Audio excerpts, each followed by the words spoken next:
let's say that K over F is an extension of fields. We know that we have this group of automorphisms of K, and we can take a subgroup H of this group of automorphisms. So in the first video of this lecture, we saw that given a subfield of K, we get a subgroup of the group of automorphisms. And given a subgroup of the group of automorphisms, we get a subfield of K. So one thing that we're really going to spend a lot of time thinking about is this correspondence between subfields and subgroups of the group of automorphisms. So I want to start by proving some straightforward but important facts. So we have that K is an extension of F. F is contained in the fixed field of the subgroup of Aut K consisting of automorphisms of K fixing F. So F is contained in the fixed field of Aut K over F.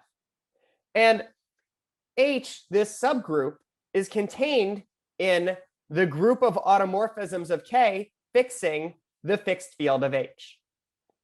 Okay, so both of these statements are easy to prove. First, let's just say we have some element alpha in F. So what does that mean? Sigma alpha equals alpha for all automorphisms of K that fix F, right? Because alpha is in F. So if sigma fixes F, then sigma of alpha equals alpha. But what is the fixed field of Aut K over F? It's the set of all alpha that are fixed by all of the sigma in Aut K over F. So this alpha is one such element. So alpha is contained in the fixed field of Aut K over F. Okay, so that shows this first inclusion here. For the second one, let's take some element of H.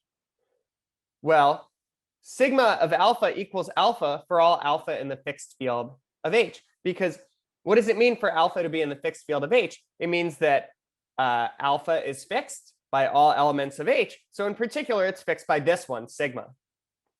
But then what does this mean? This means that sigma is an automorphism of K that fixes everything in the fixed field of H. So sigma is an Aut K over KH. Okay, so both of these propositions, both parts of this proposition are easy to prove. And they shouldn't be surprising. And the question that we want to understand is, when are these two inclusions actually equalities? So if you think about it, if you could match up every field extension F as the fixed field of some subgroup of automorphisms, and you could match up every subgroup of Aut K as being given by automorphisms of K fixing some subfield, then we would be able to match up these subgroups and these subfields in a one-to-one way. So I'll make a more precise statement later on.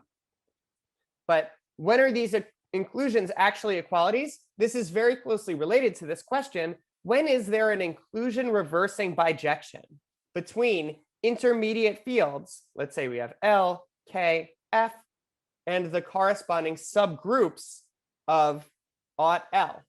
So we have Aut L over F, automorphisms of L fixing F, automorphisms of L fixing this bigger field K, and then automorphisms of L fixing L. That's just the trivial one. So when is there an inclusion reversing bijection between intermediate fields and subgroups of Aut L over F? Okay, so this is one main question that Galois theory is concerned with, is understanding this correspondence between intermediate fields and subgroups of the automorphism group. And this is an important idea, that if you had such a correspondence, then you could study the set of intermediate fields in an extension by studying all of the subgroups of this group of automorphisms.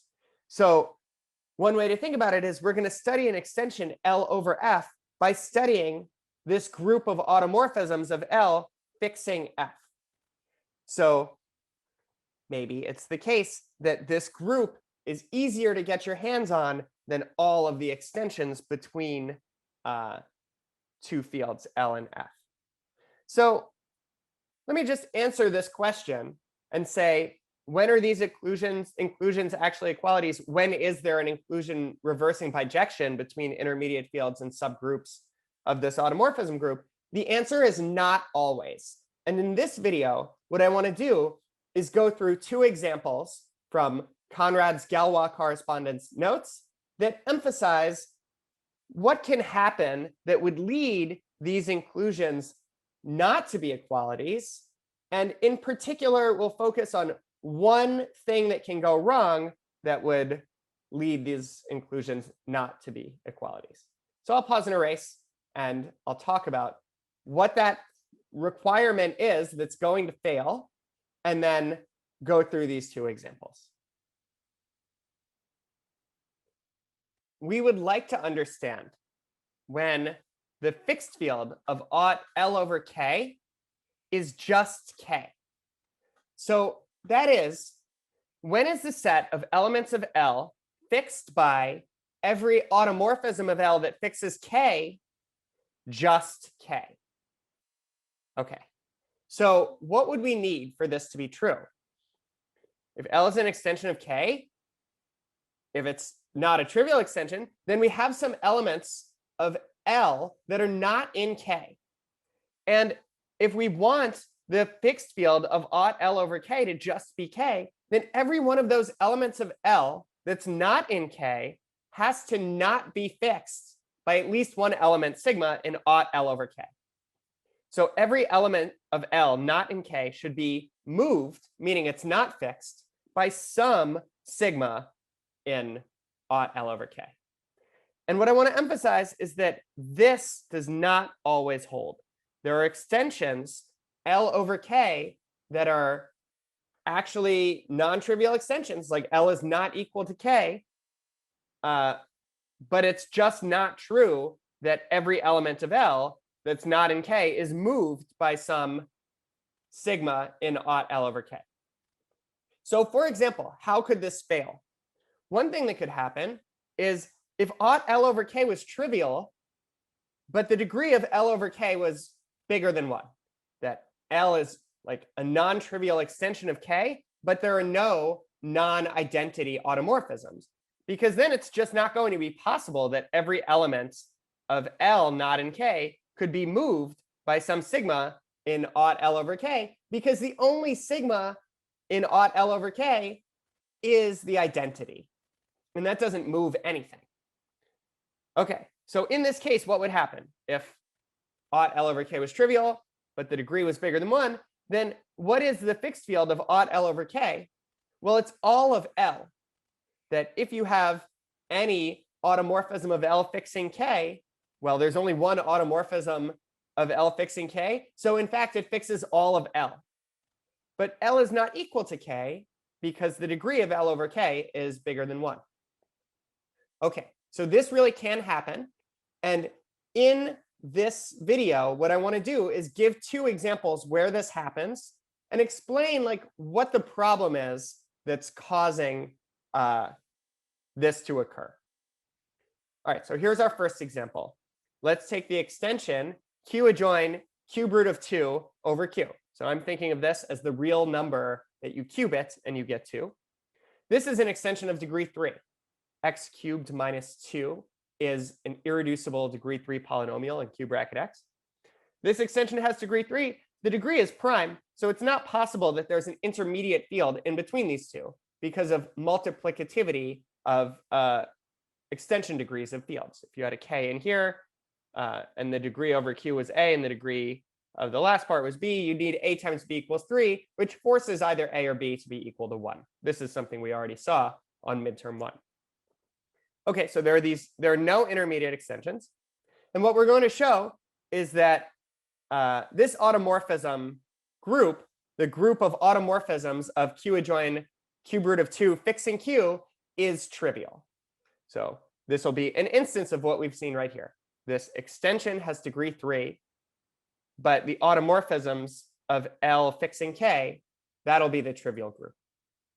So let's prove this. And this will be a little bit like our analysis of automorphisms of C fixing R. It's a similar idea. So let's take an automorphism of q adjoin cube root of 2 fixing q. So what are elements of q adjoin cube root of 2? We know that we can think of them as polynomials of degree at most 2 in this element, cube root of 2, with coefficients in q. So in particular, if you write every one of those elements as every element as one of these polynomials, you'll see that because sigma fixes q, sigma is determined, where sigma sends any element is determined by where sigma sends cube root of 2. Because you'll need to know where sigma sends cube root of 2 and where it sends cube root of 2 squared. But because it's an automorphism, it has to send cube root of 2 squared to the square of wherever it sends cube root of 2. And now we're going to use the fact that we know that there's some combination of cube root of 2's that gives a rational number, and sigma has to fix rational numbers. So what do I mean really? Cube root of 2 cubed is 2. So sigma of cube root of 2 cubed, well, that's both sigma of cube root of 2 cubed. Because sigma is an automorphism, this is also sigma of cube root of 2 cubed. Let me put in parentheses to make this clearer. And that is sigma of 2. But sigma fixes q, so this is just 2. So whatever this is, sigma of cube root of 2, this is the thing that determines sigma, it has to be an element of q adjoin cube root of 2 that cubes to 2. And this polynomial, x cubed minus 2, has only one root in q adjoin cube root of 2. So what does that mean? This element, sigma of cube root of 2, must be that one root of x cubed minus 2 in this field. So what is that root? It is cube root of 2. So sigma of cube root of 2 is cube root of 2. But then if sigma fixes q and it fixes cube root of 2, it fixes the entire field. So that means that sigma is the identity. So we're seeing that this group is trivial. And why is it trivial? Because we get to this point where it seems like we should have some choice for where to send this one special element. But we know that we have to send that one special element to a root of this polynomial, x cubed minus 2. And x cubed minus 2 has 3 roots in a splitting field for this polynomial over q, but only one of those roots is in q adjoin cube root of 2. So this is an example we've already looked at a little bit. We've seen that this is not a splitting field for this polynomial. There are these 2 other roots that are not real numbers.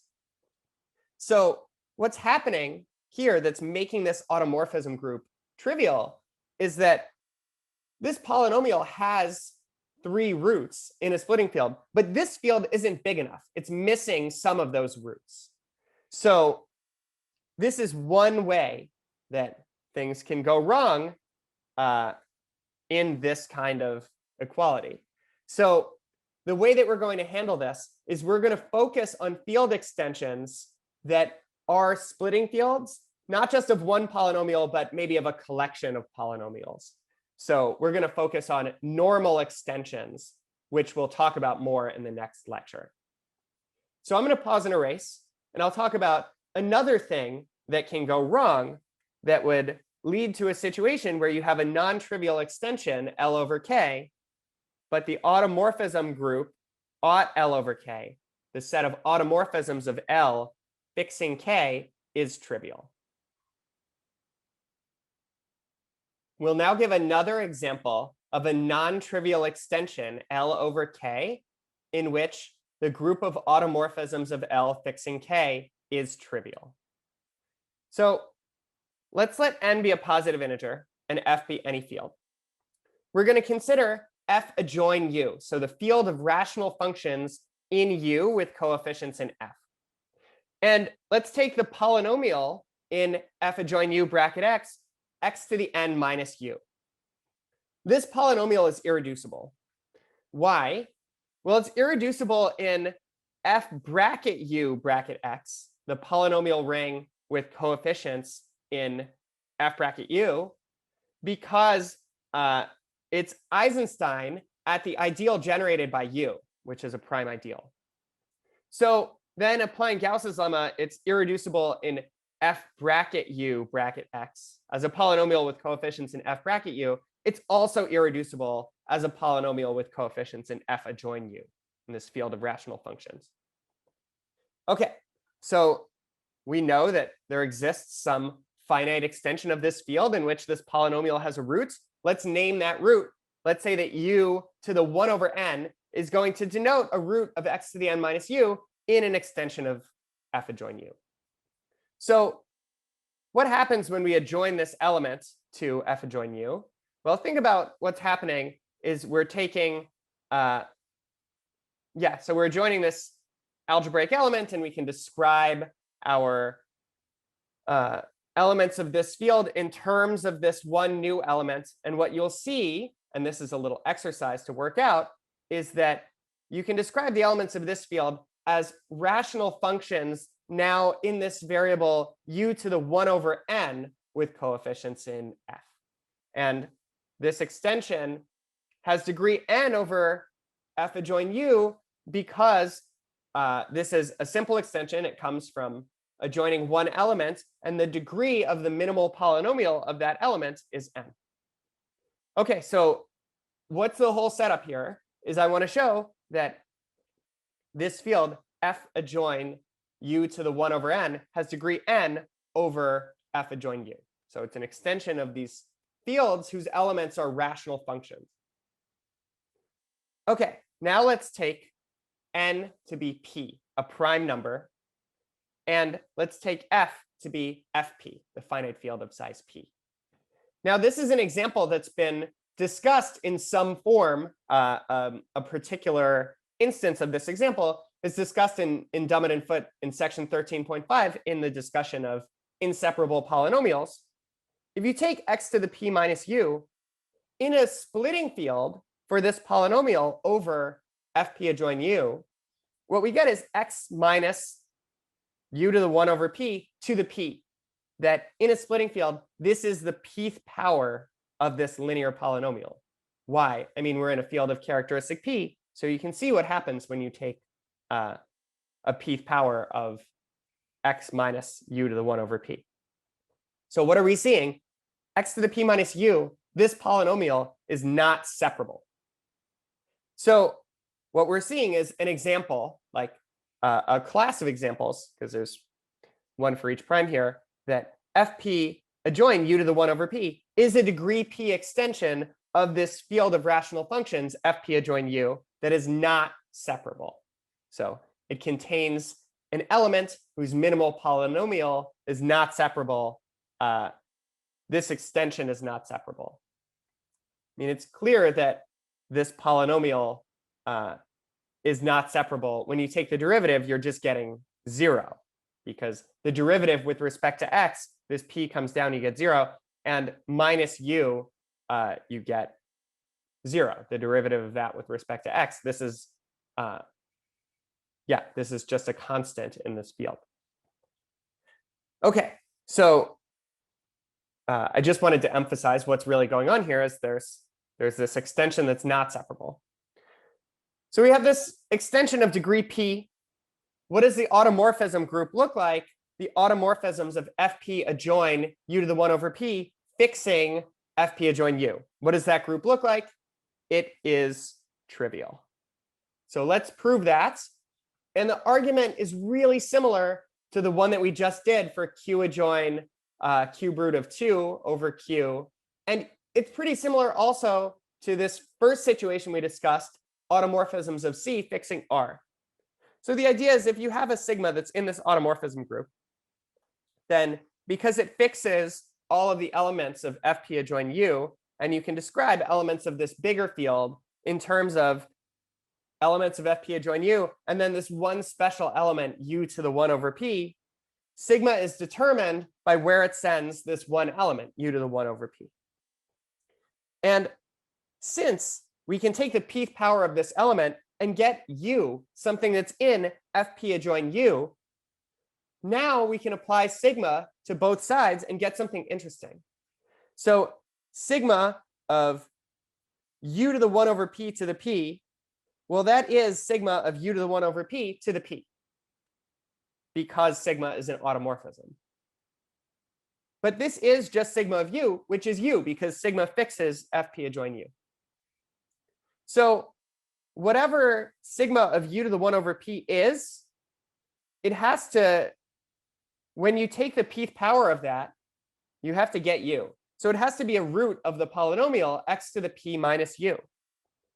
But this polynomial only has one root in fp adjoin u to the 1 over p. Even if you take a larger field, this polynomial is only ever going to have one root because of how it factors in a splitting field. So what does that mean? You don't have any choice for what sigma of u to the 1 over p is. It has to go to this one root, which is u to the 1 over p. So if sigma fixes fp adjoin u and it fixes u to the 1 over p, then it fixes the entire bigger field. So sigma just is the identity. So what's going wrong here that's allowing a non-trivial extension for which aut L over K is trivial is a little different than in the q adjoin cube root of 2 case. There, this polynomial x cubed minus 2 did have 3 roots in a splitting field. And it's just that the field extension q adjoin cube root of 2 wasn't big enough. It didn't contain all of these roots of this polynomial. With inseparability, we get a different problem, which is we have this degree p polynomial, and it just doesn't have p roots in an algebraic closure. So we don't have enough places to send sigma, enough places to send u to the 1 over p. There isn't any choice in this value of sigma of u to the 1 over p. So if we want to find extensions where we really do have a bijection between intermediate fields between L and F, and then subgroups of the group of automorphisms of L fixing F, we're going to have to avoid two things. We're going to have to avoid first this situation where L is a field that doesn't contain enough roots of certain polynomials. So we want to look at extensions that come from splitting fields in some way that we'll make precise in the next lecture. And we also want to avoid inseparable extensions. So we're going to focus on extensions that are separable.